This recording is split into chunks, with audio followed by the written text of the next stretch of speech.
Ratio analysis के chapter की पिछली वीडियो में हमने सीखा था लिक्विडिटी रेशियो की कैलकुलेशन, ठीक है। और इस वीडियो में आज हम सीखेंगे नेक्स्ट एक्टिविटी रेशियो, जिससे हम एफिशिएंसी रेशियो और टर्नओवर रेशियो भी कहते हैं। इसके टोटल आपके 5 और 6 फॉर्मेट के इस रेशियो में। तो आज हम सबसे पहले करते हैं first formula stock turnover ratio का। सबसे पहले देखिए एक्टिविटी या जिसे हम कहते हैं टर्नओवर या जिसे हम कहते हैं एफिशिएंसी, इस तीनों मतलब का इन तीनों रेशियो का मतलब क्या होता है। कहते हैं कि ये जो रेशियो है, ठीक है, आपकी इस रेशियो से आपको ये पता लगता है कि आपका जो बिजनेस है, आपका जो फर्म है, वो कितनी जल्दी, ठीक है, कि उसके पास कितनी एक एफिशिएंसी क्या है कि वो अपनी डेली रूटीन की जो एक्टिविटीज़ हैं उनको कंप्लीट कर सके, और यू कैन से वो कितनी जल्दी अपनी एक्टिविटीज़ को कंप्लीट करता है। तो इस रेशियो में हमें ये सब सीखने को मिलता है। एंड इसकी दो चीज़ें कि ये जो रेशियो है, ठीक है, किस पे बेस होती है, ऑलवेज सेल और कॉक्स पे बेस होती है। क्योंकि टर्नओवर है तो टर्नओवर आपकी हमेशा कहते हैं सेल पे, जिसमें कहते हैं सेल और कॉक्स पे बेस होती है, ठीक है, क्योंकि एक्टिविटी आपकी कॉस्ट और जो टर्नओवर है वो आपकी सेल, ठीक है। एंड सेकंड चीज़ ये है कि जितनी भी इसकी टाइप्स है आगे, ठीक है, 5-6 टाइप्स हैं, इन सभी के कहते हैं जो आंसर है वो कैसे डिस्प्ले होंगे आपके टाइम्स में। जैसे कि अगर आपका आंसर है 6 तो वो लिखेंगे 6 टाइम, 5 टाइम, 7 टाइम, ये चीज़, ठीक है। तो आज हम देखते हैं स्टॉक टर्नओवर रेशियो। अब इसका मतलब क्या कहते हैं कि आपका जो स्टॉक है, ठीक है, वो कितनी जल्दी कन्वर्ट होता है इनटू सेल में। कि जो आपने सामान, ठीक है, अगर आप लेके आए किसी भी चीज़ के 10 पीस अगर आप लेके आए तो वो 10 पीस कितनी जल्दी आपके बिकते हैं, ठीक है, उस चीज़ को हम कहते हैं स्टॉक टर्नओवर रेशियो, कि वो कितनी जल्दी उससे हमें टर्नओवर की हमें उसे सेल मिलती है।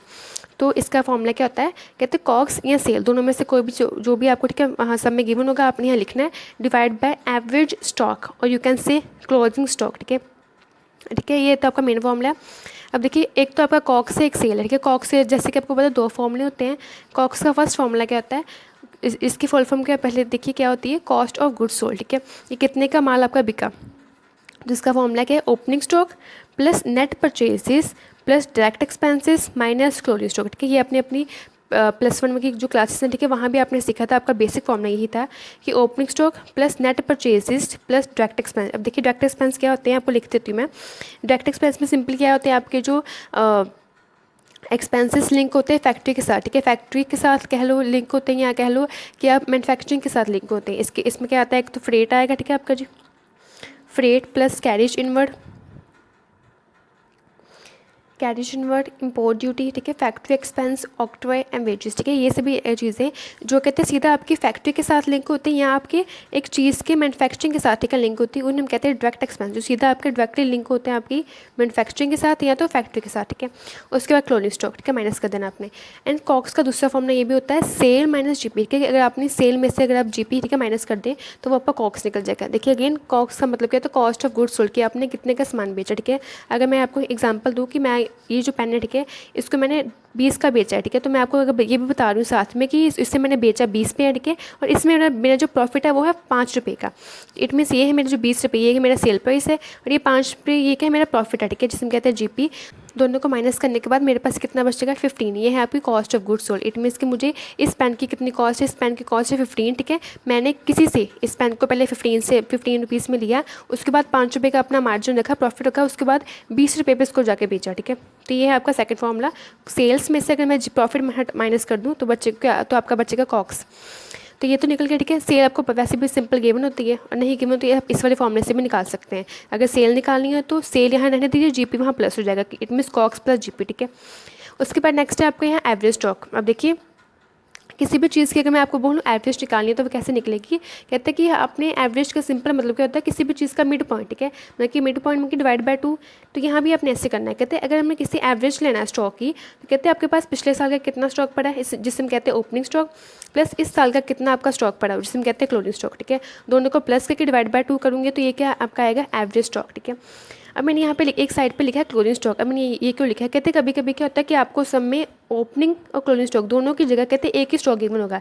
अगर आपको सपोज एक ही स्टॉक गिवन है, ठीक है, देन आपने उसकी एवरेज नहीं निकालनी, क्योंकि ऑब्वियस निकालना है। एवरेज आप किसकी निकालोगी, जब आपको कोई 2 स्टॉक गिवन होंगे, ठीक है, कि जब आपको कोई 2 आइटम्स गिवन होगी। यहाँ मेरे पास 2 आइटम्स थी, एक ओपनिंग स्टॉक है, एक क्लोजिंग स्टॉक है, ठीक है, दोनों को प्लस करूँगी देन मैं डिवाइड करूँगी 2 के साथ। बट अगर आपको सब में कोई एक स्टॉक गिवन है, ठीक है, ये सिंपल आपको लिखा है यहाँ पे कि स्टॉक ₹10,000, तो वो आपने अकेला स्टॉक यहाँ पर डिवाइड कर देना, ठीक है। उसकी आपने एवरेज नहीं निकालनी। एवरेज निकालने के लिए आपके पास मिनिमम 2 स्टॉक होने चाहिए। अब हम देखते हैं इसका एक न्यूमेरिकल। ये देखिए सम नंबर 36, ठीक है। इसमें आपको क्या गिवन है, ओपनिंग स्टॉक गिवन है, क्लोजिंग स्टॉक गिवन है, ठीक है। इट मीन्स एवरेज निकल जाएगी। उसके बाद आपको क्या गिवन है, सेल गिवन है और आपको जीपी गिवन है। बस सबसे पहले मेन फॉर्मूला लिखेंगे, ठीक है, जो COGS divide by average stock. अब देखिए यहाँ पे मैंने निकालना है कॉक्स। अब देखिए आप जो आपको जीपी यहाँ गिवन है, ये आपको गिवन है परसेंटेज की फॉर्म में कि 33.3% ऑन कॉस्ट।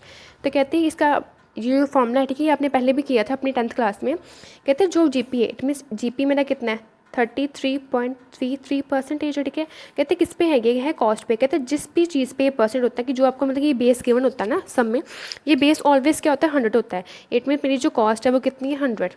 कॉस्ट कह लो, इसे कॉक्स कह लो, बात है क्या, ठीक है। ये कितना है 100 है, क्योंकि आपको सब में ये वाला बेस गिवन है, ठीक है।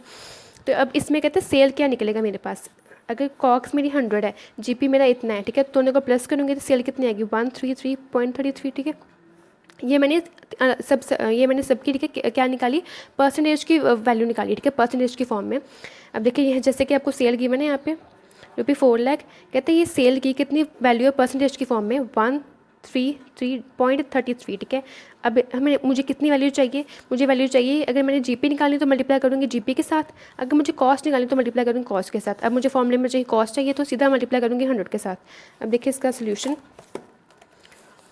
4 लाख डिवाइड बाय 133.33 मल्टीप्लाई 100, ये कितना आ गया आपके पास, कॉस्ट आ गई ₹3 लाख। अगेन ये वाला फॉर्मूले को मैं रिपीट कर देती हूँ। कहते हैं आपको जीपी गिवन थी 33.33 ऑन कॉस्ट गिवन थी, ठीक है। अब देखिए जो भी आपको ये बेस है ना आपका, कहते हैं इस कॉस्ट पे मैंने प्रॉफिट लगाया है, इट मीन्स कॉस्ट है आपका बेस है। कहते हैं जो भी आपका बेस होता है ऑलवेज 100 होता है। अगर यहाँ पे सेल गिवन होती है, कहते हैं तो सम सिंपल होता है, क्योंकि सेल हमें पहले गिवन थी, ठीक है। कहते हैं अगर यहाँ पे कॉस्ट गिवन है तो वो मुझे कॉस्ट नहीं गिवन, देन उस केस में मैं क्या करूँगी, पहले सबसे पहले हम निकालेंगे सभी के परसेंटेज की वैल्यू, परसेंटेज की फॉर्म में वैल्यू निकालेंगे, ठीक है। इनकी कॉस्ट है मेरी 100 जो मैंने एज्यूम की है, ठीक है। जीपी मुझे पहले गिवन है 33.33%। अब मैं सेल की वैल्यू निकालूंगी परसेंटेज की फॉर्म में, जीपी प्लस कॉक्स करूँगी तो वो मेरा आएगा 133.33%, ठीक है।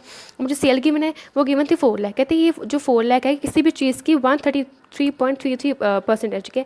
तो इस जब मैं इसे डिवाइड करूँगी 4 लाख डिवाइड बाय 133.33 के साथ डिवाइड करूँगी तो मेरी 1% की वैल्यू कितनी आ गई 3000, ठीक है। और अब देखिए जो भी आपने निकालना है, ठीक है, अगर आपने जीपी निकालना है तो आप मल्टीप्लाई करेंगे 33.33 के साथ, एंड अगर आपने कॉक्स निकालना है तो आप मल्टीप्लाई करेंगे 100 के साथ। मुझे कॉक्स चाहिए इतना, सीधा मैंने मल्टीप्लाई किया 100 के साथ, ठीक है। अगेन जो भी अगर आपको कोई अमाउंट गिवन है, ठीक है, उस अमाउंट की जितनी वैल्यू है उसके साथ डिवाइड, और जो चीज़ आपने निकालनी है उस वाली अमाउंट के उस वाली परसेंटेज के साथ आपने करना मल्टीप्लाई। तो यहाँ देखिए मेरे पास कॉक्स आ गया और मैं निकालूंगी एवरेज स्टॉक। एवरेज स्टॉक का क्या था, ओपनिंग प्लस क्लोजिंग। ओपनिंग था 45, क्लोजिंग था 55, ठीक है। अब इसे करूँगी डिवाइड बाय 2, 45 प्लस 55 100, ठीक है। ये आपका आएगा 50,000 मेरा एवरेज स्टॉक। अब बस सिंपल फॉर्मूले पुट करेंगे, कॉक्स था 3 लाख, ये है 50,000 एवरेज स्टॉक, ठीक है। ये आपका आ गया 6 टाइम्स, ठीक है। अब देखिए आपको यहाँ समय ये भी गिवन था, कहते हैं आपने क्या निकालना है, इन्वेंट्री कन्वेंशन पीरियड। अब एक चीज़ याद रखना, स्टॉक को हम इन्वेंट्री भी कहते हैं, ठीक है। तो आपको ऐसे भी लिखा आ सकता है कि इन्वेंट्री टर्नओवर रेशियो, तो आपने कन्फ्यूज़ नहीं होना। अब आपको ये बोला है कि आपने इन्वेंट्री कन्वेंशन पीरियड निकालना है। कन्वेंशन पीरियड का मतलब क्या होता है, कहता है कि अगर आपने ये देखना है कि ये जो आपका जो स्टॉक है, कि वो कितने दिनों में कितने महीने में कन्वर्ट होता है। यहाँ तो आपको लगे ना पता कि आपका जो स्टॉक है, कहते हैं वो 6 टाइम वो कन्वर्ट हो जाता है अपनी सेल में, ठीक है। बट अगर आपने टाइम्स में नहीं देखना, आपने देखना है डेज में या आपने देखना है मंथ में, देन उसका फॉर्मूला क्या होता है, उसे हम कहते हैं इन्वेंट्री कन्वर्शन पीरियड। उसका फॉर्मूला क्या होता है कि आपने अगर नंबर ऑफ़ मंथ निकालने then number of month, and अगर आपने नंबर ऑफ़ डेज निकालने दैन नंबर ऑफ़ डेज, ठीक है। एंड डिवाइड बाय STR मतलब कि स्टॉक टर्नओवर रेशियो, ठीक है। अगर यहाँ पे बोला कि आप डेज में निकालो, ठीक है, तो आपके डेज थे 360 डेज, आपको यहाँ सब में गिवन थे टेक 360 डेज, ठीक है। तो 360 डेज डिवाइड बाय 6, ये आपका कितना आएगा 60, ठीक है। ये है आपका 60 डेज़ की, मतलब आपका जो स्टॉक है, ठीक है, वो कहते हैं 60 डेज़ में मार्केट में सेल हो जाता है। उसके बाद आपका सम नंबर 38, ठीक है। इसमें आपको कॉक्स गिवन है 3,60,000, आपको इन्वेंट्री टर्नओवर रेशियो गिवन है, ठीक है 5 टाइम्स। और आपको क्या निकालने के बोला है, ओपनिंग स्टॉक और क्लोजिंग स्टॉक, ठीक है, निकालने के बोला है। और आपको यहाँ गिवन है कहते हैं स्टॉक एट द बिगिनिंग, कि आपका जो बिगिनिंग वाला स्टॉक है जिसे हम कहते हैं ओपनिंग स्टॉक, वो कहते हैं 2.5 टाइम्स है more than the stock at the end. अब देखिए सबसे पहले हम लिखेंगे जो हमें फॉर्मूला गिवन है उससे हम लिखेंगे, जो कि अब गिवन है इन्वेंट्री टर्नओवर रेशियो का फॉर्मूला था कॉक्स बाय एवरेज स्टॉक, ठीक है। ये कितना आपको इन्वेंट्री टर्नओवर रेशियो गिवन थी 5 टाइम्स, कॉक्स आपको गिवन है 360, ठीक है। यहाँ से आपका एवरेज स्टॉक कितना आएगा, ये आपका आएगा एवरेज स्टॉक 72,000, ठीक है। अब देखिए एवरेज स्टॉक का फॉर्मूला क्या था, opening stock plus closing stock divide by 2, ठीक है।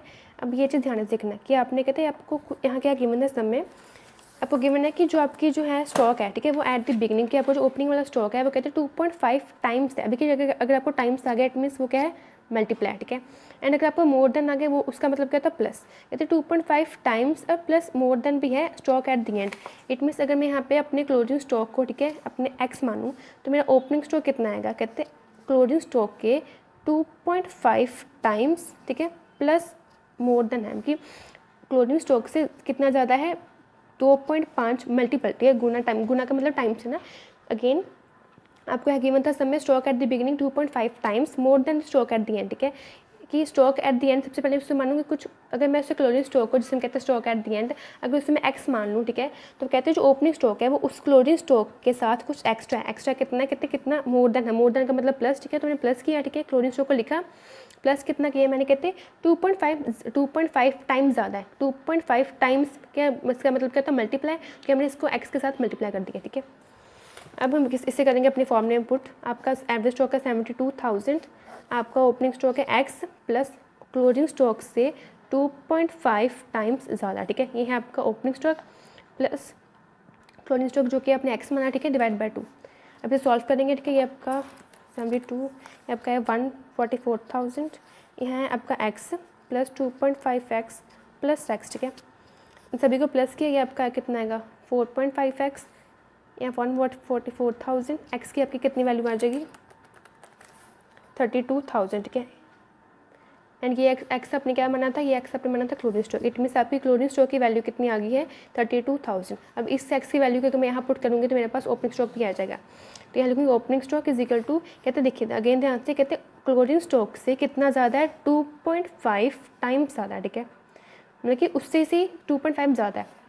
तो 32,000 तो कहते हैं ही है, बट उसके कितना ज़्यादा है 2.5 टाइम्स, इसे मल्टीप्लाई 2.5 करूँगी तो वो कितना आएगा 80,000, तो ये आपका आ गया 1,12,000। ये है आपका ओपनिंग स्टॉक, ये है आपका क्लोजिंग स्टॉक। अगेन अगर आपको ऐसे सम, ठीक है, आ जाए तो अगेन जो है आपका टाइम्स का मतलब होता है मल्टीप्लाई एंड मोर देन का मतलब होता है प्लस।